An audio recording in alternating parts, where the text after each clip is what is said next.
directors. I've always had strong female leaders around me and peers, so I've never noticed it, no. In all the years that I've been working, it's predominantly been a very white, male, heterosexual, middle-class business. Numerically, that's unarguable. Clearly, where there isn't a gender gap is in actual talent. Everyone's been banging on about how, yeah, we really want to find the next really funny woman, like we really want to do like an all-woman show, and then it's like, oh, let's just get some male writers involved. Why? In motion graphics currently at the moment, there are very few females. It's often assumed when a client walks in the room that you're the assistant. Or would come in and tell me how they could do my job better on the kit they had at home. If you look at the list of top 10 directors, I don't think there's a woman in there. And the only reason for that is they're not given, I think, the same creative opportunities to shine. Simple as that. Wow. So that was why is there a gender gap? So, I mean, let's get discussing why aren't there more women in particularly leadership roles? Now, George, I know this is something you particularly have been working on, I think, with Token Man, is that right? Yeah, that's right. The four of us founded the organisation as a kind of contemporary response to the condition, and I have to say, I have to sort of conflict with something that was just said then. I don't think it's about women being given or not given opportunities. And the agenda with Token Man is to kind of equip women and men to both help that huge gender gap, which there is. I mean, as creatives, we have a personal agenda to bring more diversity into a creative department or a planning department, because better work happens when you have different types of minds kind of colliding, and that's when new things kind of breathe and live and begin.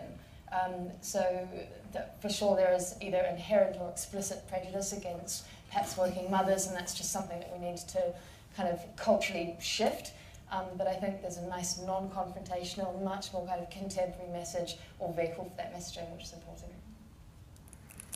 Feel free to jump in, by the way, but sorry. I completely agree. I think given the opportunities are given and the chances are given, but most females, given the opportunities, would lean back, and I've seen that in myself as well. Often someone hands me something on the plate and I'll be like, oh no, actually I'm fine, it's fine, it's a bit busy. And that hunger and that drive, I think it's easy to sustain until you're 30, but then suddenly actually we all want to get married, and isn't that nice, and mortgage and homemaking and children, and somehow life takes over, and I think we crave more for work-life balance. While male, and correct me if I'm wrong, they're just much more, they have that tunnel vision, which is fantastic, and it's evolutionary. So wrong. And they just go with it like a dog to the bone, and it's true. I think we're so easily distracted. It's like, oh, you know, the multitasking. I think we always get into really tricky waters when we start talking about male-female, because I think, and it's really difficult to talk about this without people suddenly getting really defensive and getting on each side of the fence. I think there aren't enough opportunities for women on occasion, but my argument would be if there are no opportunities,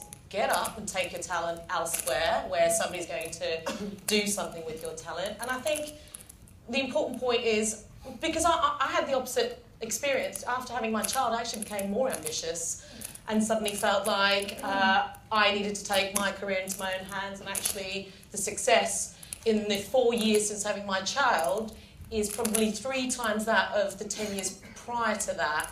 And I think the thing that clicked for me was understanding that I was in control of my career, and really importantly, that I needed to choose who I worked for and make sure that it was going to be somebody who was going to empower me and was going to enable me to make the inroads into my career that I needed to make. I think this is I mean, I was joking, by the way, when I said you were wrong, because I think you're right, but I think there's a metaphor in there for what you're talking about, which is when you get to a certain age, when you're experienced and confident, and also when you've got a kid, I think it changes everything. And my observation is that the industry is moving into, and I'd say the entire creative industry is moving into an era where we're right at the crossroads at the minute, where we're transitioning from the shit old way of it's just blokes putting their names on the doors and then selling it to Martin Sorrell. Still a lot of that goes on. But the next bit that we're going to move into, where we've got incredible technology that allows us to connect in ways that we've never ever even dreamed of, that is changing by the hour, means that we're going to have a completely different way of communicating with people. And I think it's a much more, and it's not female and it's not male-female, it's just a much more connected way of working. And I just think we're at that crossroads, and in 10 years' time, there'll be a generation of people that just work in a different way. You've got to wait for all of those old fuckers in advertising to die, It should be useful. You could get that. Yeah, but if you can get that to happen quicker, simple. You can drop one bomb in Cannes and it'll finish. But no assassinations, please. Sorry, Joe. Yeah, well, I agree with you that things.